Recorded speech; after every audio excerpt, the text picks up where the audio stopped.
El siguiente programa es financiado por la Autoridad Nacional de Televisión, con recursos del Fondo para el Desarrollo de la Televisión.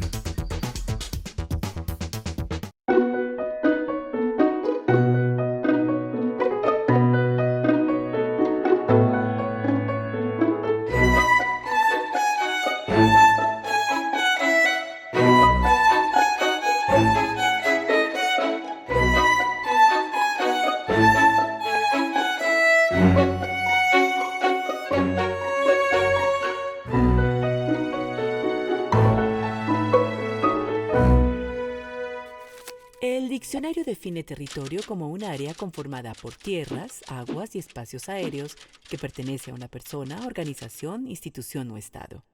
Sociológicamente, territorio es la suma de un sentido otorgado a un lugar cuya definición es validada por una comunidad. Colombia es un país, es decir, un territorio, dividido geopolíticamente en 32 departamentos. Antioquia es uno de esos departamentos, el cual también está conformado por 125 municipios. San Carlos es uno de ellos. San Carlos tiene una gran riqueza hídrica, es decir, su territorio está bañado por mucha agua. El agua sirve, entre otras cosas, para generar energía eléctrica por medio de la energía hidráulica. Por eso, en San Carlos hay 3 centrales hidroeléctricas y un embalse. Los sancarlitanos son los habitantes de San Carlos, en su mayoría campesinos y gente humilde que subsiste de la tierra de manera sostenible. La construcción de centrales hidroeléctricas activó en la década de los 70 y 80 movimientos cívicos y organizaciones de sancarlitanos que luchaban por la defensa de sus recursos naturales y las regalías que estos producían. Estas organizaciones fueron foco de interés de los grupos guerrilleros que llegaron a asentarse en la zona. Las guerrillas son grupos armados al margen de la ley de ideología comunista.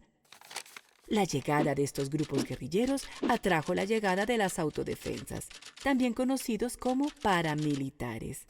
Estos son grupos armados ilegales de derecha y su propósito es combatir las guerrillas comunistas.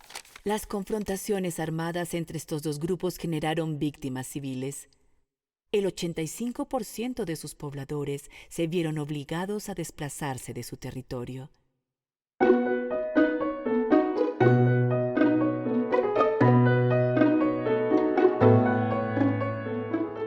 mí San Carlos es todo. San Carlos se puede resumir en una palabra. Es un paraíso. Mi hogar, mi casa. Para mí es una pasión. Sus emociones, todo lo que es la vida. La tierra donde yo crecí, el pueblo en el cual me levanté, donde vi sufrir y crecer mi familia. Para mí es como apego. El momento de salir, pues siento esa nostalgia, esas ganas de regresar. Sentir las raíces de que yo nací acá, crecí acá. Cada instante es un redescubrir, reencontrarse uno con nuevas maravillas, con nuevos paisajes.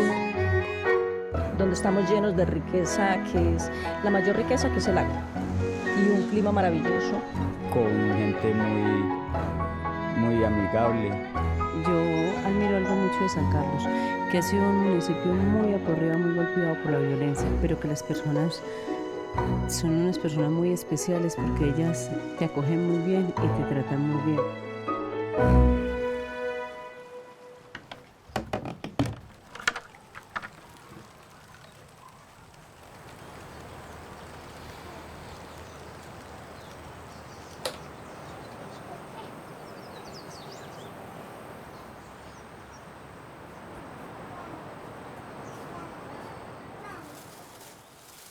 Mi nombre es Ángela Escudero, tengo 54 años, me casé desde que tenía 20 años, duré 20 años casada y tuve 5 hijos.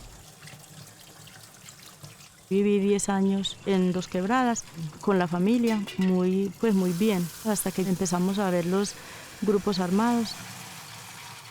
En los 10 años que vivimos ahí, nos habían asesinado los grupos armados como a 8 personas, así una a una. Entre ellas mi esposo, que era el líder de la vereda, entonces ya me quedé sola con los hijos. Yo pensé que no iba a ser capaz, pero lo logré. A los 9 meses de haber asesinado a mi esposo, ocurrió una masacre ahí en la vereda y ahí me asesinaron a un niño que tenía 17 años. Entonces ya ahí sí nos tocó desplazarnos hacia San Carlos y ahí duré desplazada 5 años.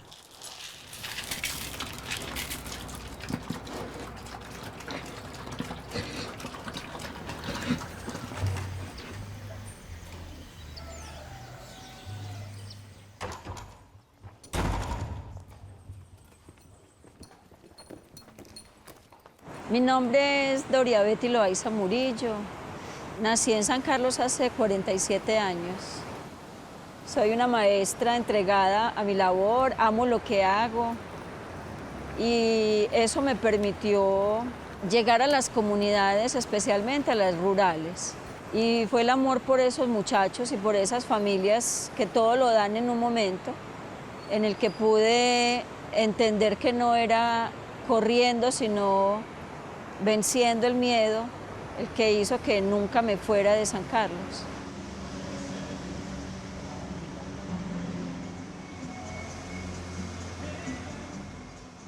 La desaparición de mi hermano generó en mí un nuevo proyecto en mi vida, que era encontrar el cadáver. No podíamos dejar a mi hermano tirado como si no doliera. Eso hizo que también me fortaleciera para quedarme.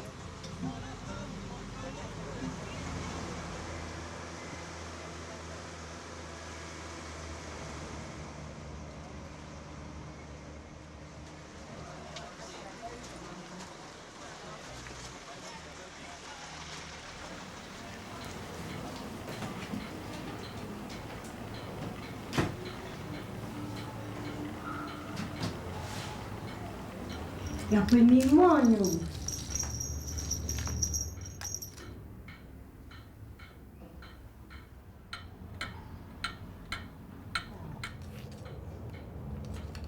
Mi nombre es Marta Lucía Restrepo.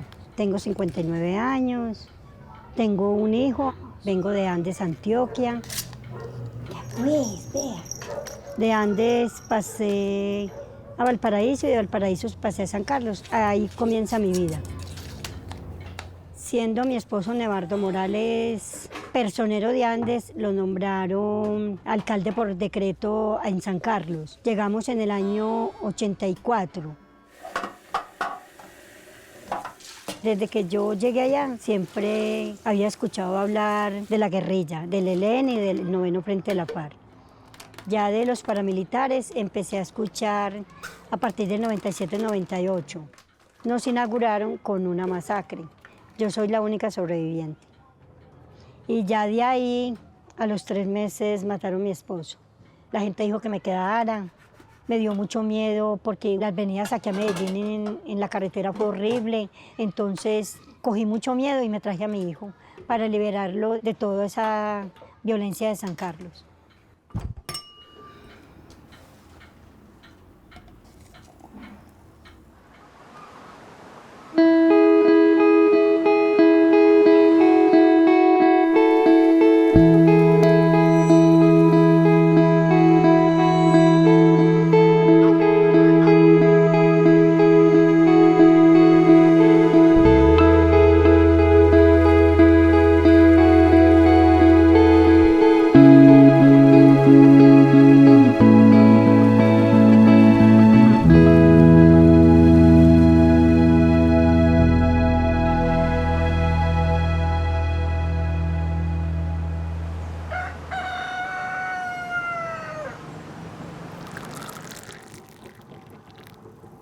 Nosotros pasamos muchas dificultades porque ninguna persona éramos como consciente de lo que nos pasó, porque no superábamos.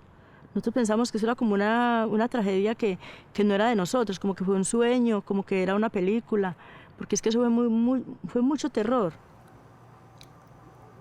La estrategia que después yo pensé que yo había buscado era ocuparme por el bien de otras personas y yo con eso me fui sanando de las tragedias.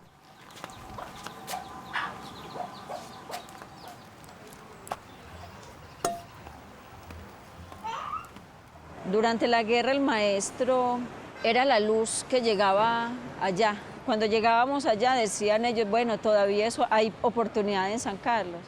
Yo tenía en esa escuela, en Vallejuelito, 130 estudiantes, antes de la guerra. Hubo una masacre en una vereda, en Dos Quebradas. A alguien se le ocurrió decir que seguía Vallejuelo. Un viernes nos vinimos, dejamos 130 estudiantes y al lunes encontramos 30 estudiantes. Fue muy fuerte, pero igual continuamos con esos 30. Esos 30 merecían la oportunidad. Eso hizo que nosotros permaneciéramos ahí. Sabíamos que podíamos caer en manos de quien en ese momento se decía tener la fuerza y matarnos. Y ahí continuamos, no nos dejamos vencer.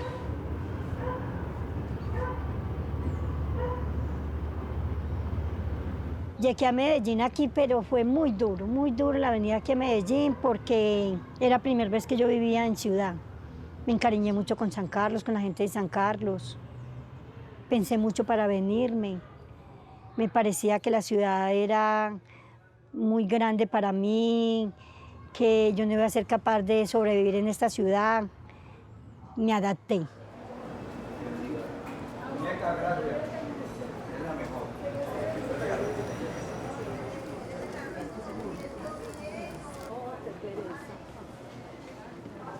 En mi casa había pescado casi siempre. Casi siempre había pollo, gallina, plátanos. A mí de todo en la casa me sobraba. Era demasiado, me abastecía mucho. Llevemos estos dos. Me voy a llevar un lulito para... un lulote. ¿A cómo está el kilo? El lulo está a 3.500 el kilo. ¿El kilo? Ah, bueno. Sí. ¿Cuánto va a llevar? ¿1 libra o un kilo? No, por ahí un kilito más o menos.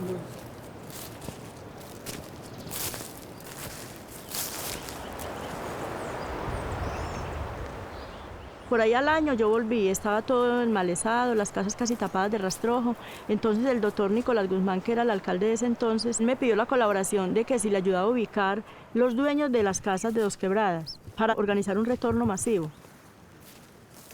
Entonces yo al ver que mi hijo estaba, que mucha gente estaba, que estaban con proyectos productivos, que yo veía que había algo que hacer también por una comunidad en la finca, entonces yo me retorné. Cuando yo llegué, lo primero que hice fue venirme para acá, para la finca, a ver cómo estaba. Y empecé a sembrar unas maticas de café.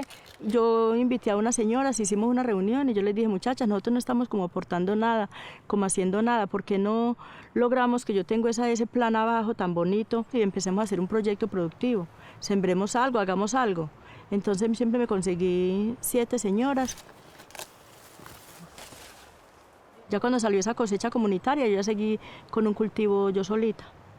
En este momento tengo por ahí unas 800 maticas de plátano sembradas con la colaboración del hijo menor. Ahorita estamos en proyecto de agrandar el cultivito de café para seguir con la tradición de lo que uno sabía hacer, de lo que uno vivía antes del desplazamiento. En este momento le doy gracias a Dios por haberme iluminado para tomar la decisión de retornar. Buenos días, muchachos. Hoy vamos a continuar con el trabajo que teníamos ayer. El papel fundamental del maestro es que nosotros sembramos en los estudiantes amor y perdón. No permitimos que el odio llenara el corazón ni de nuestros estudiantes ni de nuestros padres de familia. Por eso el maestro hizo una labor más fácil para cuando empezó el proceso de resocialización.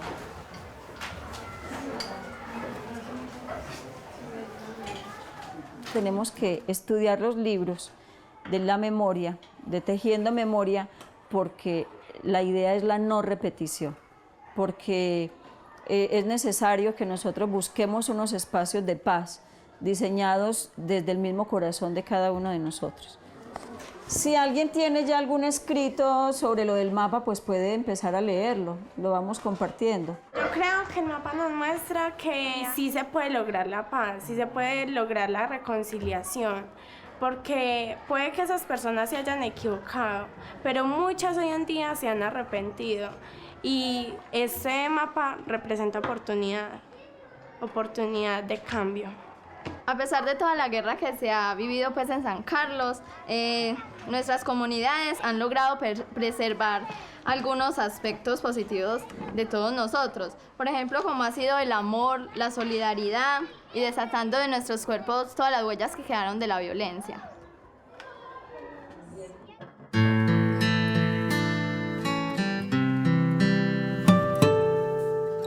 Yo les quiero hablar un poquito de lo que es el Hotel Punchiná, o de lo que fue y de lo que es ahorita. Se dice que en esa casa operaban los grupos armados para organizar sus cosas que iban a hacer, como una casa de tortura. De hecho, ahí en el solar de esa casa como que encontraron cosas. Entonces, cuando ya nos desplazamos, nosotros recibimos mucho apoyo psicosocial del CARE, Centro de Acercamiento y Reconciliación. Nos reunimos a contar las cosas. Entonces, vieron que ese espacio era bueno como para recuperarlo, que no fuera ya como esa casa que inspirara tanto terror y miedo y tanto recuerdo feo, sino como que abrir esa casa y hacer ahí algo bueno. Se ha trabajado sobre la memoria. Nos enseñaron a que uno recordar no es malo, pues porque es imposible uno olvidar las cosas, pero saber cómo llevar esos recuerdos bien.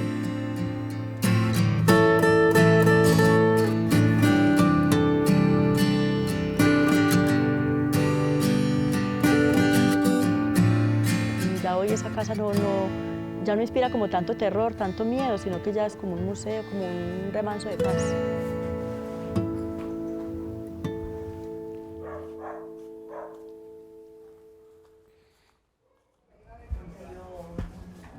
Son pruebas que Dios nos pone.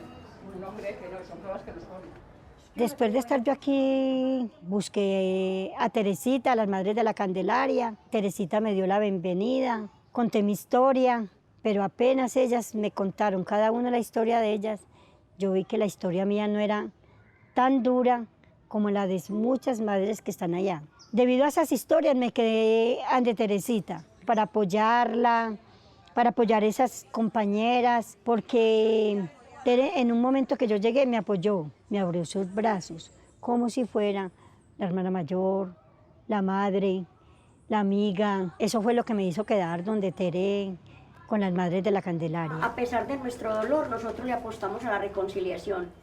Pero yo le pregunto a doña Marta, a usted que le gusta tanto hablar de reconciliación, ¿qué quiere decir para usted todo esto que estamos haciendo con los desmovilizados? De la cárcel de máxima seguridad.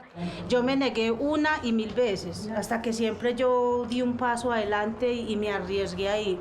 Y yo antes de entrar allá, pues yo era con susto. Cuando ya llegué al patio y me encontré con un viaje de muchachos, salieron con los brazos abiertos a recibirnos. Ay, qué bienvenida a las Madres de la Candelaria, que vea que las estábamos esperando, que doña Teresita, usted siempre es la que ha estado aquí tratando de reconciliarse con nosotros. Ay, yo venía como con susto y nada, yo la calma como que me fue bajando. Entonces mi invitación es a que sí le apostemos a un perdón, que sí nos podemos reconciliar y que la paz sí se puede dar desde que nosotros pongamos de nuestras partes.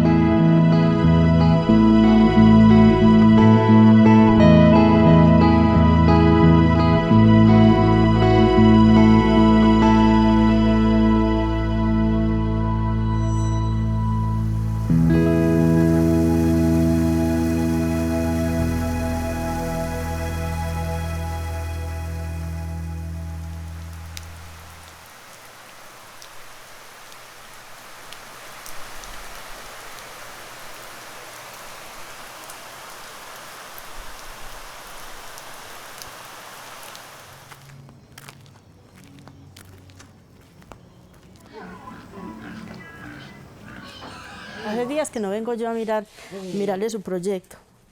Ay, pero estas son gallinas criollas, ya cambió las gallinas ponedoras por de estas criollas. No, porque es que las criollas, bobitas, las puede cuidar uno con platanitos y con maicito, en cambio las otras son pura purina.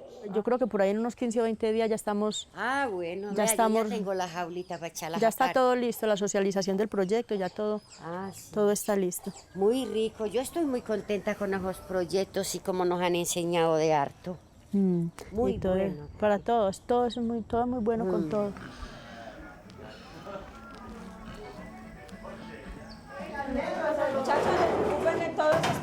que allá vamos a ensayar. Leo, por allí también puede colocar.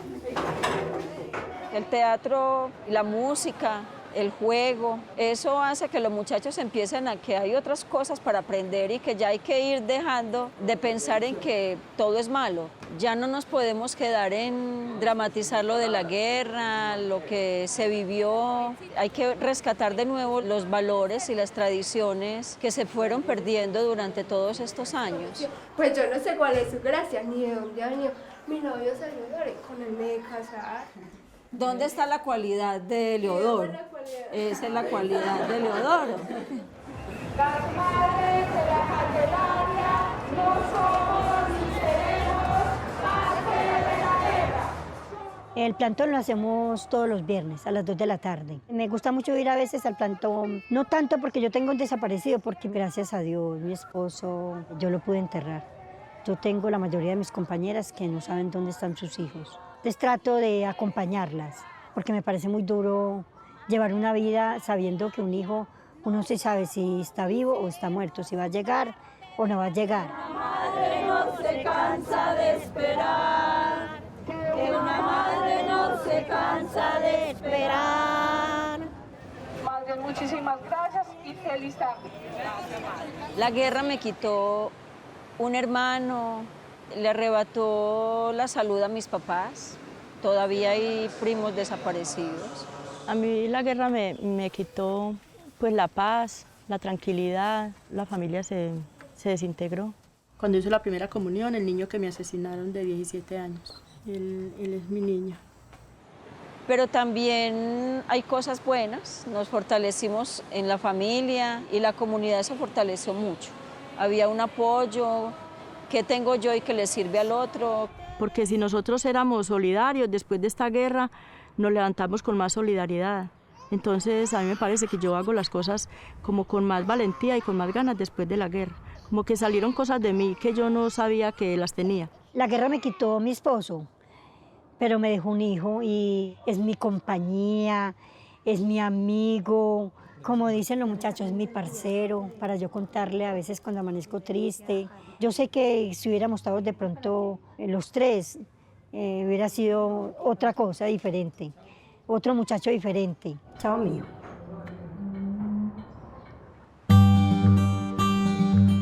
Para mí el territorio de paz empieza desde el momento en que me levanto hasta que termino, ¿cierto? En el entorno con la comunidad y eso. Que todo el mundo tenga las mismas oportunidades, sin mirar de dónde son, cuál es su creencia religiosa, política.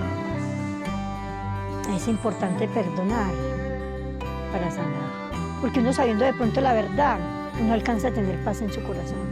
Yo por un momento no la he tenido. No sé dónde estará el guerrillero que mató a Nevardo, pero yo sí quiero saber y quiero que él me diga por qué de mi familia, que éramos 3, en este momento somos 2. Esto que estamos haciendo, esto es paz. Porque el hecho de uno sembrar una mata de plátano, una mata de maíz, uno ir a la huerta, coger un manojito de frijol, a uno comérselo con los hijos o con los vecinos, eso es paz. Que lo mejor que uno puede hacer para la reconciliación es compartir. Y pidiéndole mucho a Dios que estos señores que llevan las armas que hacen tanto mal, que se pongan la mano en el corazón y vean todas estas cosas que hemos sufrido, que nosotros no tuvimos ninguna culpa, y que se arrepientan, que pidan perdón y dejen esas armas y dejemos esta guerra, que este aire que respiramos es de todos, este sol que nos alumbra es de todos. Si de todas maneras en este país caemos todos. A la gente hay que decirle que hay que perdonar. Y así como San Carlos fue posible con los muchachos de las autodefensas, con la guerrilla también tiene que ser posible, hay que perdonar. Ya es la oportunidad para que regresen otra vez a la sociedad. Yo siento que la paz es posible y que si nosotros queremos hay que perdonar. Y perdonar al que más daño nos hace. Para poder hacerlo simplemente es de la decisión. Yo quiero, desde mi parte, desde todo lo que yo puedo hacer, lo hago. Yo lo puedo hacer. Sí es posible.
El anterior programa fue financiado por la Autoridad Nacional de Televisión, con recursos del Fondo para el Desarrollo de la Televisión.